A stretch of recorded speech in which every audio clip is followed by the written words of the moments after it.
గురుభ్యో నమః. సర్పదోషం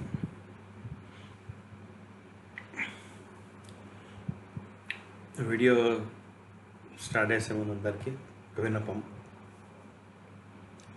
దయచేసి లైక్ చేయండి, షేర్ చేయండి, సబ్స్క్రైబ్ చేయండి. మీ ఫీడ్బ్యాక్ చాలా ఇంపార్టెంట్ నాకు. మీ ఫీడ్బ్యాక్ని బట్టి నేను కొత్త వీడియోలు మళ్ళీ చేస్తుంటాను. దయచేసి మీ ఫీడ్బ్యాక్ ఖచ్చితంగా ఇవ్వండి. సర్పదోషం అంటే ఏమిటి? సర్పదోషం అనేది జాతకంలో ఉన్న ఒక దోషం. ఇది ప్రధానంగా రాహు మరియు కేతు కొన్ని నిర్దిష్ట స్థానాలు ఉండడం వల్ల ఏర్పడుతుంది. సర్పదోషానికి అనేక రూపాలు ఉన్నాయి. భారతీయ జ్యోతిష్యంలో దోషాల గురించి మాట్లాడినప్పుడు చాలాసార్లు సర్పదోషాన్ని పదాన్ని ఎక్కువ వాడతాం. జీవితంలో ప్రతి సమస్యకు ఎవరైనా సర్పదోషంగా పేర్కొనడం సర్వసాధారణం. అందువల్ల చాలామందికి ఇది ఉందనే అనుమానంతోనే ఉంటారు.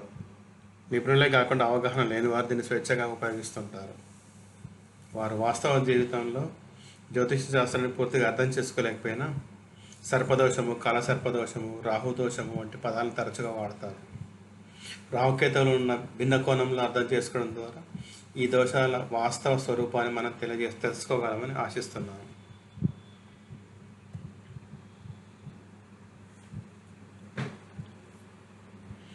రాహు వల్ల ఏర్పడే సర్పదోషం నిజంగా అంత భయంకరమా?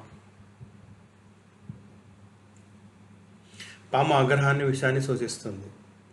అది కాటు వేయడం, హెచ్చరిక, బుసకొట్టే ధ్వని ఇవ్వడం ద్వారా భయాన్ని సృష్టిస్తుంది. పాము విషపూరితంగా ఉంటే అది బాధను, మృతిని తీసుకొస్తుందనేది ఇది భయానికి ప్రతీక. రాహు అనేది నిషిద్ధమైనది అనే భావాన్ని సూచిస్తుంది. నిషిద్ధమైనది అంటే దేవుడు మనను అనుమతించనిది అని అర్థం. ఉదాహరణకు వ్యసనాలు, అనైతిక ఆకర్షణలు, మాయామంత్రాలు, తప్పుడు అలవాట్లు మొదలైనవి పతనానికి దారితీసేవి. ప్రాచీన భారతీయ తత్వశాస్త్రం 2 పక్షులు వర్ణించబడ్డాయి. ఒకటి చెట్టు మీద కూర్చొని చూస్తుంటుంది, అంటే ఇది వివేకం. రెండోది పండు తింటుంది, ఇది ఆసక్తి. తింటున్న పక్షి కర్మచక్రంలో పడుతుంది. బైబిల్ కథ ప్రకారం ఆదాం మరియు ఈవ్ నిశ్చితమైన పండు తింటారు, అంటే ఫోర్బిడెన్ ఫ్రూట్ అనమాట. అక్కడ పామే వారిని ప్రలోభ పెట్టింది. అక్కడ నుండి మన కర్మ మొదలైంది. పాము అంటే ఎల్లప్పుడూ దుష్ప్రేరణకు సంకేతం. రాహు కూడా అటువంటి నిషిద్ధ ప్రకృతిని సూచిస్తుంది. ఇది మానవుని నాశన దారులకు లాగుతుంది. ఇక్కడ చెప్పంటే రాహు భౌతికం అనమాట, అంటే భౌతిక సుఖాలకు లోపం అనమాట. మనం అట్రాక్ట్ చేస్తాం అనమాట, మాయలోకి లాగుతుంది. కాబట్టి మనం మళ్ళీ జన్మలు ఎత్తుతాం. ఇప్పుడు బైబిల్ కథ ప్రకారం కూడా వాళ్ళు స్వర్గంలో ఉంటారు, ఆడమ్ అండ్ ఈవ్. వారిని రెచ్చగొట్టి అంటే మాయలో పడేసి ఆ నిషిద్ధమైన పంటను తెప్పిస్తుంది. కాబట్టి వాళ్ళు మాయలో పడి జన్మల కుప్పంలో వచ్చేస్తారన్నమాట. వీళ్ళు జన్మ రాహిత్యం ఉండదు వాళ్ళకు. చావు, మళ్ళీ జనించడం, జన్మచక్రంలోకి వచ్చేస్తారన్నమాట. అది చెప్పడం ఇక్కడ.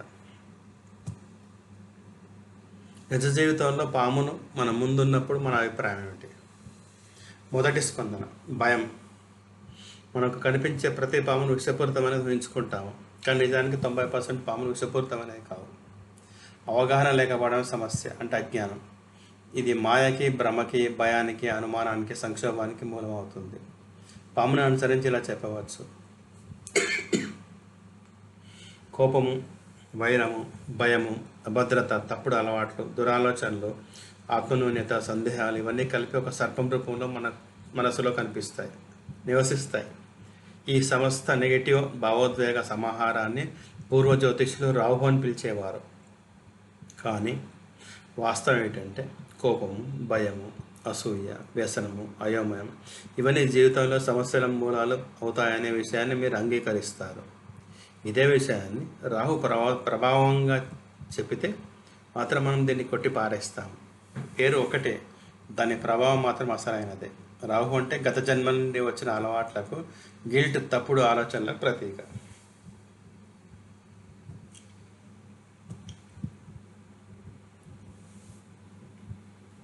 కేతు తలలేని పాము.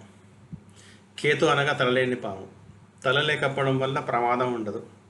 ఆత్మజ్ఞానానికి సంబంధించిన ఆత్మజ్ఞానం మార్గం అనేది కేతువుతో మొదలవుతుంది. కేతు కాబట్టే అది జ్ఞానకారకుడు అని పిలువబడుతుంది. రాహు తల అయితే కేతు శరీరం మాత్రమే.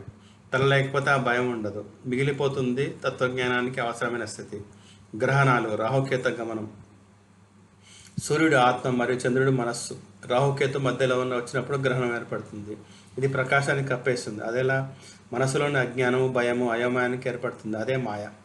గ్రహణ సమయంలో మనిషి భయపడతాడు. అదే ఫలితంగా జ్యోతిష్యాలు, శాస్త్రాలు ఈ విషయాన్ని వ్యక్తీకరించాయి.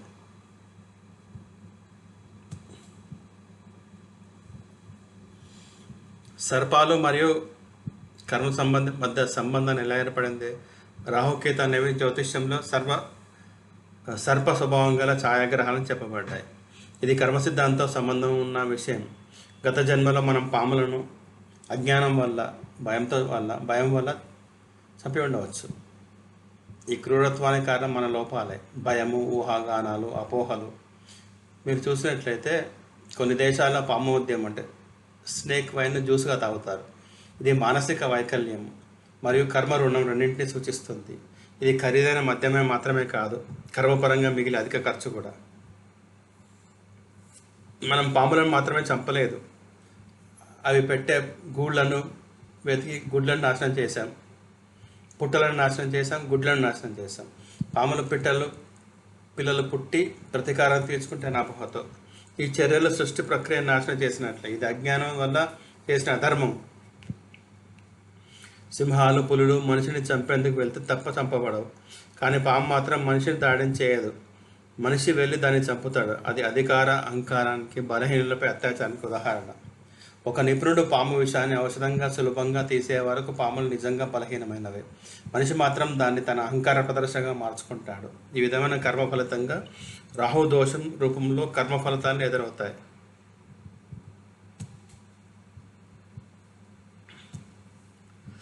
రాహు విషం, పాపం, భయం, ప్రలోభం. రాహు అంటే పాము మాత్రమే కాదు. రాహు అంటే పూర్వజన్మలో మనం భయంతో భార్యని చంపవచ్చు, అనుమానంతో, తప్పుడు సమాచారం వల్ల లేదా విషప్రయోగం వల్ల. ఈ రకాల చర్యలన్నీ పాపకర్మలు. ఇవి రాహు ప్రభావం ద్వారా జాతకంలో వ్యక్తమవుతాయి. దుష్కర్మ, భయము, కోపము, అజ్ఞానము, అనుమానం అంటే నెగిటివ్ భావాల వల్ల జరిగితే రాహు జన్మ ఫలితంగా మన జాతకంలో ప్రతికూలంగా ఉత్పన్నమవుతారు. రాహు పంచం 5వ భావంలో కానీ 7వ భావం ఉన్నప్పుడు ఏమవుతుంది? 5వ భావం అంటే సంతానము, మనస్సు, ప్రేమ, సృజనాత్మకత, పూర్వజన్మ కర్మఫలాలు.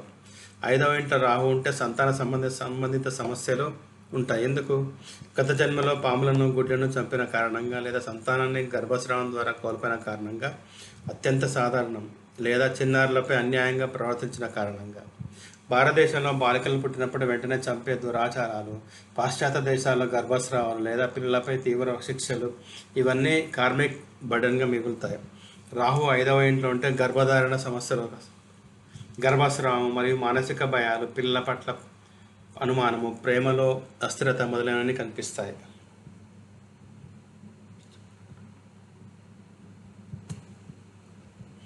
చంద్రుడు మనసుతో రాహు కలిస్తే భయాలు, భూతాలను చూసినట్టు అనిపించడం, ఉద్దేశహీనమైన భ్రమలు అతి తీవ్రంగా బాధిస్తాయి.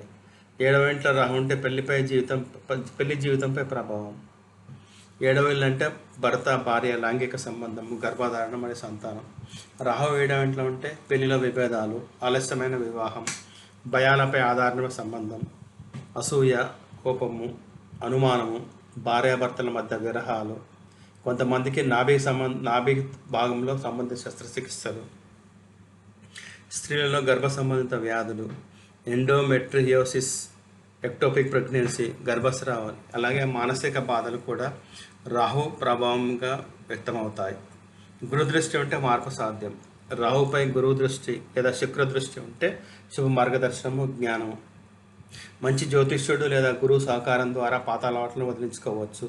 పూర్వజన్మ పాపాలకు నివారణ సాధ్యమవుతుంది. రాహుదోష నివారణ. జాతకంలో రాహు కారణంగా దోషం ఉంటే అది సూచించేది భయము, అయోమయము, అవగాహన లోపము, తప్పుడు ఆలోచనలు, విష స్వభావం.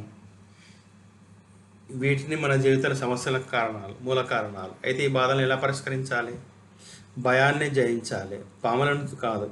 పాములతో స్నేహంగా ఉండే ప్రయత్నం చేయండి. అంటే పాముల పట్ల భయాన్ని, ద్వేషాన్ని పోగొట్టండి. నేరుగా తాకాల్సిన అవసరం లేదు. భయం పోతే పాములను చంపే అవకాశం కూడా పోతుంది.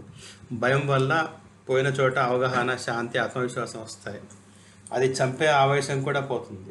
భయం పోయిన చోట అవగాహన, శాంతి, ఆత్మవిశ్వాసం వస్తాయి. అది అసలు అదే అసలు మార్గం. భారతదేశంలో ఎంతో గురువులు పాముల చుట్టూ కనిపిస్తారు. అందుకే మనకు పాముల పట్ల భయం పోయేలా నాగదేవతల పూజ మార్గం ఉంది. నాగదేవతల పూజ ఒక ఆత్మసంధాన ప్రక్రియ. నాగల పూజ చేయడం అంటే నిజంగా పాములను నమ్మడం కాదు. అది భయాన్ని తాత్వికంగా అధిగమించే రూపొందించిన చిహ్నాత్మక మార్గం. పాము అనేది భయానికి ప్రతీక. పాము చుట్టూ ఉండేది శివుడు అనేది జ్ఞానానికి ప్రతీక. అర్థము: భయము జ్ఞానం ద్వారా జయించవచ్చు.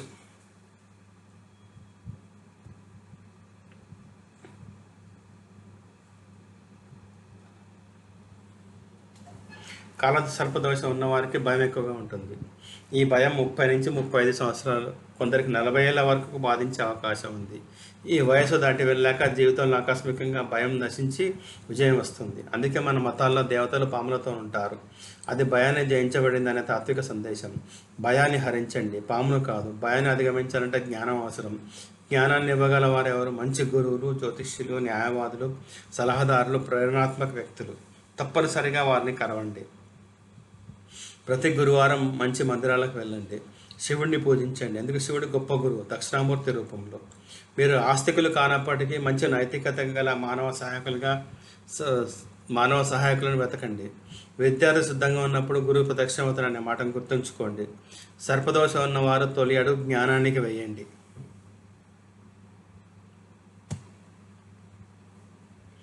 సంబంధాన్ని కాదు, అనుమానాన్ని ధ్వంసం చేయండి. రాహుదోషాలు ఉన్న వాళ్ళ అనవసర అనుమానాలు ఉంటాయి, ఊహాగానాలు, సంబంధాలపై నమ్మకం లేకపోవడం అన్నీ సహజంగా కనిపిస్తాయి.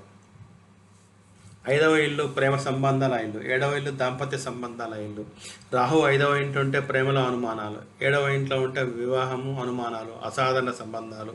అనుమానం వచ్చినప్పుడు వెంటనే నమ్మలేకుండా నడవకండి. వాస్తవాన్ని తెలుసుకునే కోణంతో పరిశీలించండి. నెగటివ్ ఫలితాలను ఊహించేసి మనసులో గాయం చేసుకోవద్దు. సరిగ్గా తెలిసిన జ్ఞానం సమస్యలన్నింటినీ పరిష్కరిస్తుంది. రాహు దోషం నివారణ అనేది సర్ప భయాన్ని పోగొట్టడం, జ్ఞానంతో జీవితాన్ని మారుస్తూ వెళ్ళడం, గురువుల మార్గదర్శనాన్ని స్వీకరించడం, అనుమానాలను విచక్షణతో అర్థం చేసుకోవడం, శివుని, గురువులను, నాగదేవతల తపస్సును పూజించడం. ఈ మార్గాలు మన జీవన లక్ష్యాన్ని బలపరుస్తాయి. రాహుదోషం క్రమంగా జ్ఞాన మార్గంగా మారి దోషం మారి విజయ మార్గం అవుతుంది. అసాధారణత కోసం పోరాడవద్దు, తిరుగుబాటుదారుగా మారవద్దు. మీరు సామాజికంగా భిన్నంగా ఉండాలనుకోవచ్చు, కానీ అది మీ బలహీనత కాకూడదు. ప్రపంచంలో చాలామంది దేవుడిని నమ్ముతారు. మరి నమ్మడం వల్ల మీకేం నష్టం? 9వ ఇంట్లో రాహు ఉన్న వారికి ఇలాంటి స్వభావం ఉంటుంది. దేవుణ్ణి ప్రశ్నించడం, మతం మీద అసమ్మతి, గురువుల మాట వినకపోవడం, పెద్దలను తిరస్కరించడం. మీరు అసాధారణంగా ఉండడం తప్పు కాదు, కానీ గురువులు, తల్లిదండ్రులు, ఆధ్యాత్మిక మార్గదర్శకులతో తగాదాలు చేయకండి. ఇతరుల అభిప్రాయాలు వినండి, అంగీకరించండి. మీ అభిప్రాయానికి ఉన్నంత హక్కు వారికి కూడా ఉంటుంది.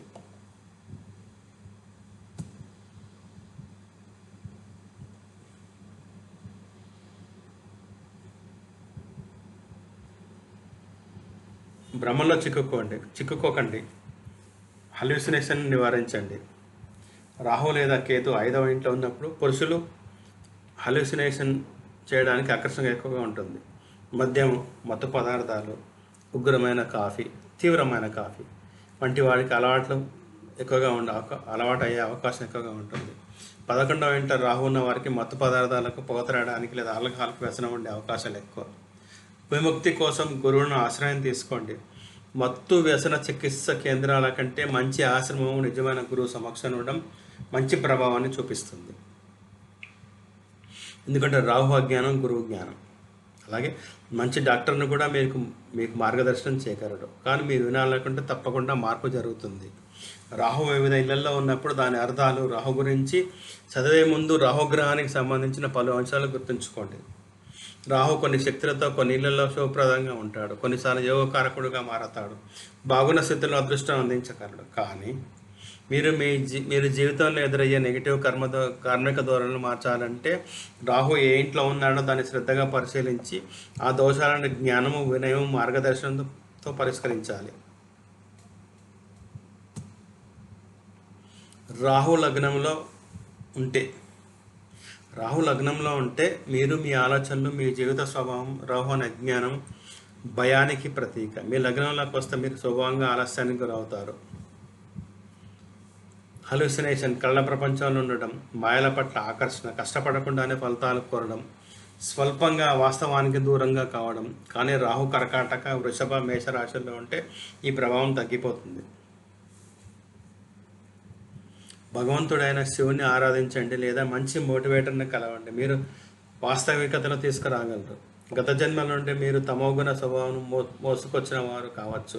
ఇది అజ్ఞానంతో కూడిన మెదడును సూచిస్తుంది. లగ్నము, తల, మన మానసిక శక్తి నిర్ణయాలన్నీ అక్కడే ఉంటాయి. పరిహారం: వెల్లుల్లి, ఉల్లిపాయ వంటి తామసిక ఆహారాన్ని అధికంగా తీసుకోవడం మానేయండి.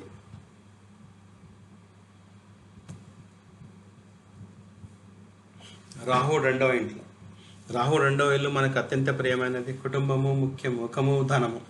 గత జన్మల్లో మీరు ఇతరుల ధనాన్ని తీసుకొని తిరిగి ఇవ్వకుండా చీటింగ్ చేసే అవకాశం ఉంది. ప్రస్తుతం మీరు డబ్బు విషయంలో నష్టాలు, అప్పులపాలు కావచ్చు. మీరు ప్రేమించే విషయం, కుటుంబం, ధనము మీ నుండి దూరం అవుతాయి. బలవంతంగా కోల్పోయే స్థితులు ఎదురవుతాయి. రాహు 3వ ఇంట్లో ఉంటే మంచి స్థానం. గత జన్మలో మీరు ఇతరులకు తగిన ప్రతిఫలం ఆశించకుండా సాయం చేసి ఉండవచ్చు. ప్రస్తుతం రాహుదశలో మీరు లేదా రాహుభక్తులు మీరు మీ జీవితంలో మంచి అభివృద్ధి జరుగుతుంది. ఇతరుల సాయం లేకుండా జరుగుతుంది. రాహు 4వ ఇంట్లో. గత జన్మలో మీరు ఇల్లు ధ్వంసం చేశారా లేదా పాముల బిల్లలు నాశనం చేశారా? మీ తల్లికి భావోద్వేగ హాని కలిగించారా? మీ దగ్గర వాళ్ళ బాధలను ప్రమాదకరంగా విస్మరించారా? ఈ జన్మలో హృదయం భావోద్వేగ సమస్యలతో బాధపడుతుంది. ఇల్లు, ఆస్తులు, బంధువులు వంటి విషయాలు తలనొప్పులు ఎదురవుతాయి. బంధువులు శత్రువులుగా మారవచ్చు. తల్లి వైపు నుండి వచ్చే వారసత్వ ఆస్తి లభించకపోవచ్చు. చికిత్సలు, పరిహారాలు: పొగ త్రాగడం మానేయండి, ఇది హృదయానికి ప్రమాదకరం. తులసి ఆకులు రోజు తీసుకోండి, ఇది శరీరానికి శుభ్రతకు రక్షిస్తుంది. ఇల్లు లేని వారి కోసం గుడిసెలు కట్టించండి లేదా ఇంటి పై కప్పులో లీక్ అయినప్పుడు బాధపడుతున్న వారి పేద కుటుంబాలకు సహాయం చేయండి. మీకు తెలిసిన కులదైవానికి వెళ్ళి ఆలయ అభివృద్ధికి పాలు పంచుకోండి. అలంకరణ, మంచినీటి సౌకర్యం, ఆశ్రయం మొదలైన సాయం చేయండి. 5వ ఇంట్లో రాహు. గత జన్మలో మీరు పాముల గుడ్లు ధ్వంసం చేసి ఉండొచ్చు. కోడిపిల్లల గుడ్లు లేదా గర్భస్రావాలకు కారణమయ్యే అవకాశం ఉంది. ఈ పాపం వల్ల ఈ జన్మలో మీరు పిల్లల విషయంలో తీవ్రమైన ఆందోళన అనుభవించవచ్చు. గర్భధారణ సమస్యలు, ముఖ్యంగా మహిళలైతే గొడ్రాలు, గర్భ సంబంధంలో ఆటంకాలు రావచ్చు. మీరు గర్భధారణ కోసం డబ్బు వృధాగా ఖర్చు పెట్టాల్సి రావచ్చు. ఇన్ఫర్టిలిటీ స్పెషలిస్టుల సాయం తీసుకోవాల్సిన పరిస్థితి రావచ్చు. మీ కోపం వల్ల ప్రమోషన్లు, ఉద్యోగాభివృద్ధి ఆటంకం పొందవచ్చు. ఇతరులను మీరు స్వార్థపరుడని భావించవచ్చు. ఇది నిజమే. గత జన్మల పరివర్తన కోసం ఇది కొనసాగింపు మాత్రమే.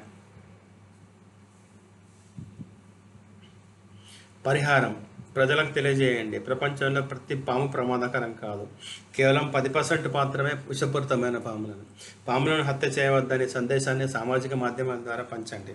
పాములు మానవులను కాదు, ఎలుకలను టార్గెట్ చేస్తాయి. అందుకే పర్యావరణంలో అవి అవసరం. పాముల వధ ఎక్కువగా జరిగే ప్రదేశాల్లో భూకంపాలు, సునామీలు వంటి ప్రకృతి విపత్తులు ఎక్కువ జరుగుతాయి అని చెప్పండి. రాహు 6వ ఇంట్లో.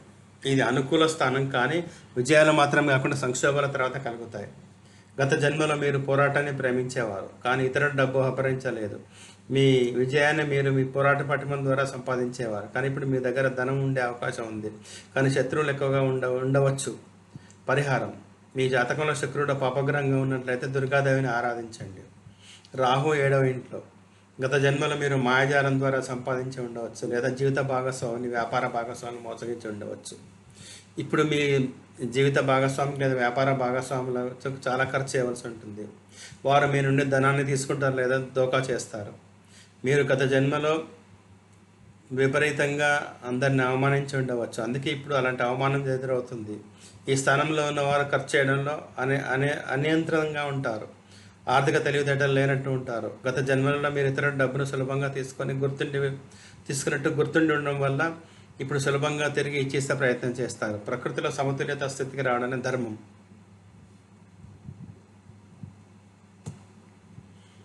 రాహు 8వ ఇంట్లో. గత జన్మలో మీరు ఇతరులను అనవసరంగా బాధ పెట్టారు. భయపెట్టడం ద్వారా లాభం పొందే ప్రయత్నం చేశారు.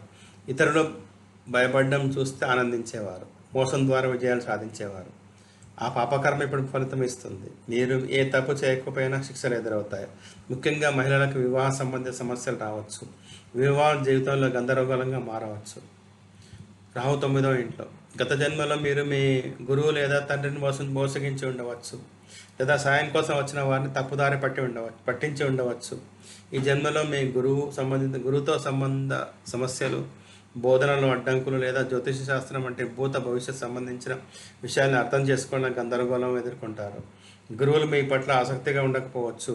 తండ్రి చిన్న వయసులో మరణించి ఉండవచ్చు, లేదా తండ్రితో సంబంధాలు మంచిగా ఉండకపోవచ్చు. ధర్మము, దేవుడు, మతం గురించి తిరస్కార భావాలు కలిగి ఉన్నవారు చాలామంది మీకు కనిపిస్తారు. గురుశాపం వల్ల జ్ఞాపక శక్తి వల్ల అత్యవసర సమయంలో దెబ్బతింటుంది. ఉదాహరణకు మహాభారతంలో కర్ణుడు తన జీవితాన్ని కాపాడే మంత్రాన్ని మర్చిపోవడం గురుశాపం వల్లనే. పరిహారం: పాముల భయాన్ని జయించిన గురువులు మీ రాహుని శాంతింపజేయగలరు. సమస్య ఏమిటంటే ఆ గురువుని మీరు చేరతారా లేదన్నదే ప్రశ్న.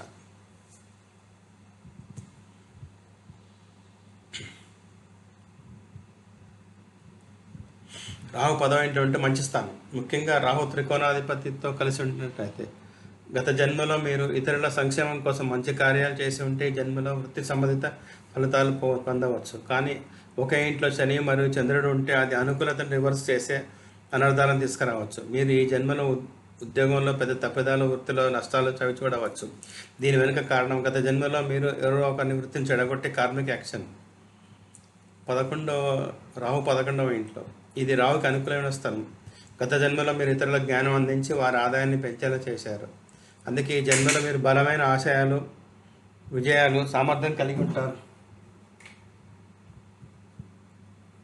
దుష్పరిమాణాలు: మీరు మద్యపానం లేదా ఇతర వ్యసనాలను బానిసగా మారవచ్చు. అసహజ లైంగిక అభిరుచులు లేదా పదవిని దక్కించుకోవాలన్న పిచ్చి ఉండవచ్చు. అధికారం కోసం అయితే ఏదైనా చేయగలరు.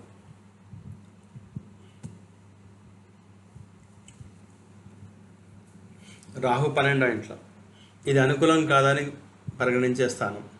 గత జన్మలో మీరు ఇతరుల శృంగార సుఖాలను నాశనం చేసి ఉండవచ్చు. అందుకే ఈ జన్మలో మీరు మీ భార్య లేదా భర్తను బాధించవచ్చు. వివాహం విఫలమయ్యే అవకాశాలు ఎక్కువగా ఉంటాయి. ఇతర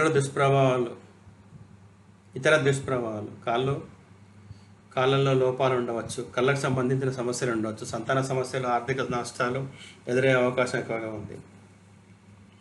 గత జన్మలో మీరు పుకార్లు లేదా అబద్ధాలతో ఇతర దాంపత్యాలను జోడగొట్టిన కార్మిక యాక్షన్ చేసి ఉండవచ్చు. ఇప్పుడు మీరు ధన నష్టం లేదా భార్య ద్వారా డైవర్స్ కేసులో డబ్బు పోవడం అనేది పాప ఫలితం. గ్రహణ సమయంలో జన్మించిన వారి జాతకం: ఈ వ్యక్తి సూర్యగ్రహణంలో జన్మించారు. ఇంతటి సూర్యుడు గ్రహణ పీడితుడయ్యాడు. జాతకంలో గ్రహణం కనిపించాలంటే రాహుకేతుపై యాక్టివ్ యాక్సిస్పై సూర్యుడు, చంద్రుడు ఉన్న గ్రహణం ఏర్పడుతుంది. సూర్యుడు, చంద్రుడు ఒకే రాశిలో ఉన్నారంటే సూర్యగ్రహణం. విపరీత దశలో అంటే చంద్రగ్రహణం.